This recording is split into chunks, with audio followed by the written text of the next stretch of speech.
እንደምን አደራችሁ እንደምን ዋላችሁ እንደምን ሰነበታችሁ ወገኖች ሆይ በጌታ በኢየሱስ ክርስቶስ ስም ሰላም እላችኋለሁ።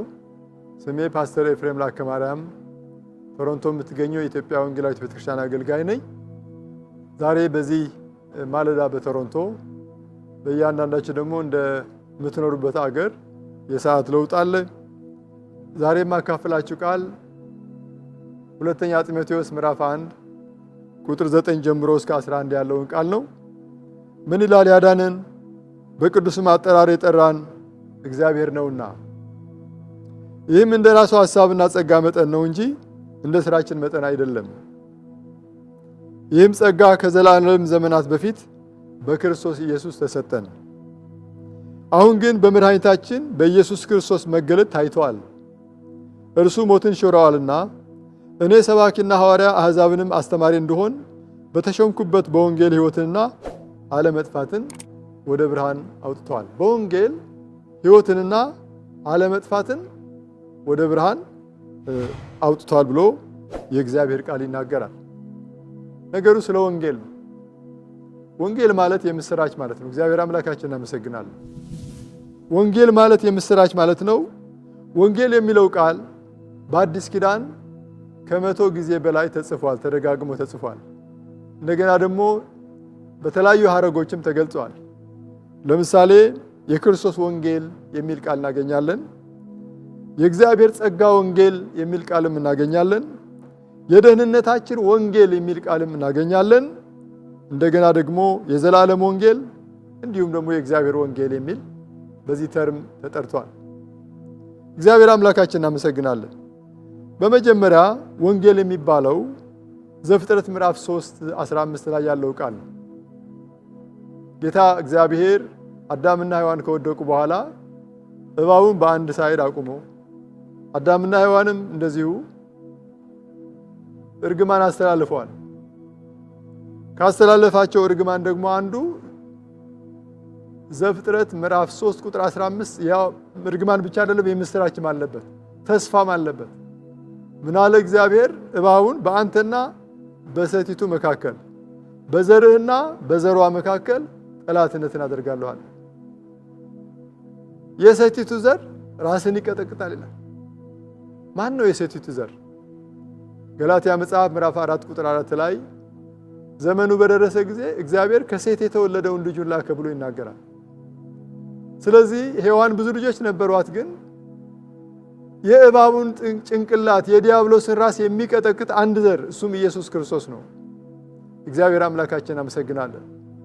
እንደገና እግዚአብሔር ይህ ተስፋ ሰጥቶ አዳምና ሔዋንን ከኤደን ገነት ጋር ሲያስወጣቸው አዳምና ሔዋን ባዶአቸው እንዳልወጡ እናያለን። ይህን ተስፋ ሰንቀው እንደወጡ እናያለን።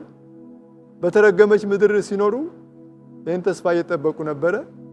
ዘመኑ ሲደርስ ግን ኢየሱስ ክርስቶስ የዛሬ 2000 ዓመት ከቅድስት ድንግል ማርያም ተወልዶ ስለ በደላችን ኃጢአታችን በመስቀል ላይ ሞቶ ኩነኔያችንን፣ ቅጣታችንን፣ ሞታችንን ሁሉ ሞቶልን ሞትን ድል ነስቶ ተነስቷል። ስለዚህ በክርስቶስ ስናምን የዘላለም ሕይወት እናገኛለን።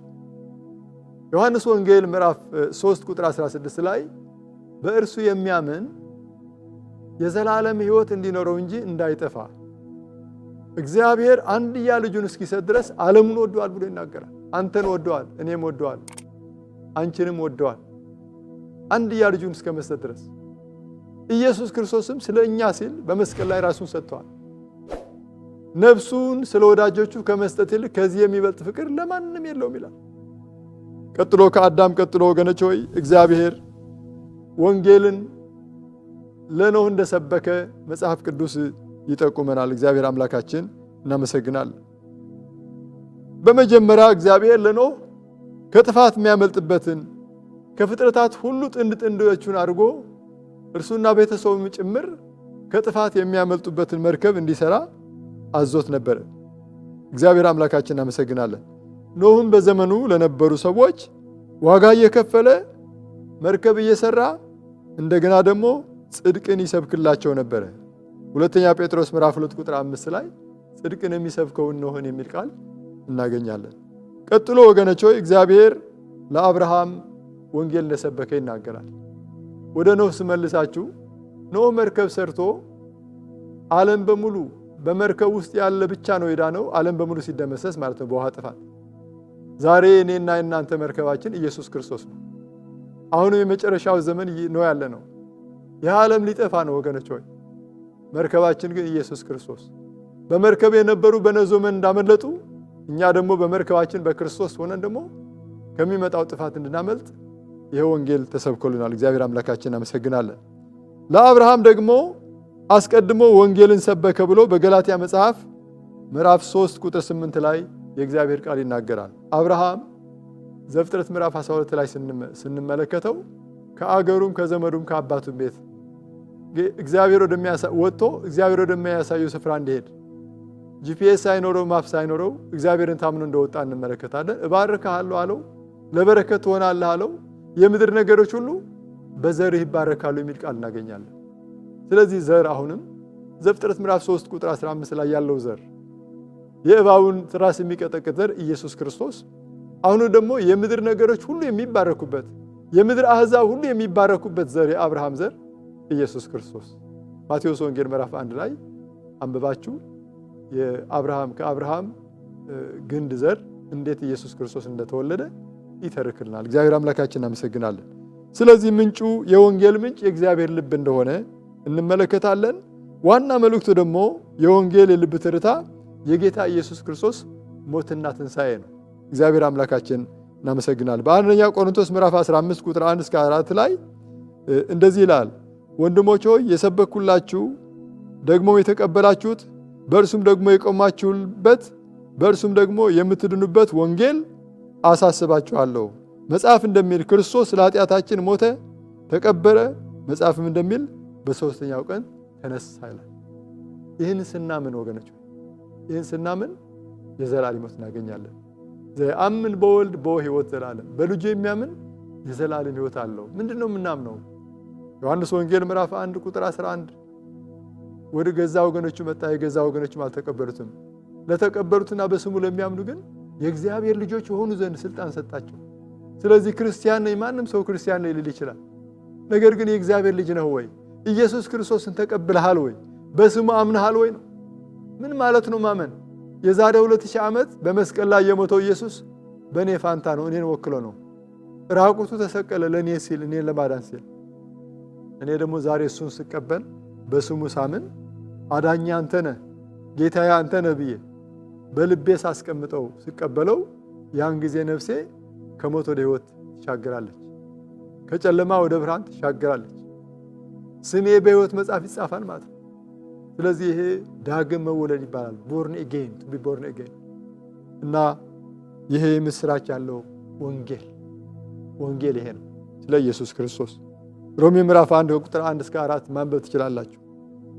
እና ይህም ወንጌል በሥጋ ከዳዊት ዘር ስለተወለደ እንደ ቅድስና መንፈስ ከሙታን በነሳት የተነሳ በኃይል የእግዚአብሔር ልጅ ሆኖ ስለተገለጠ ስለ ልጁ ነው፣ እርሱም ጌታችን ኢየሱስ ክርስቶስ ነው ብሎ ይናገራል። ሌላ ወንጌል አለ፣ ክርስቶስን ማዕከል ያደረገ የክርስቶስን የመስቀል ሥራ የምስራች የሚናገር ወንጌል ብቻ ነው ወንጌል የሚባለው። ሌላ ነገር የሚናገር ወንጌል አይባልም። ስለ ኢየሱስ ክርስቶስ ነው ወንጌል ይላል።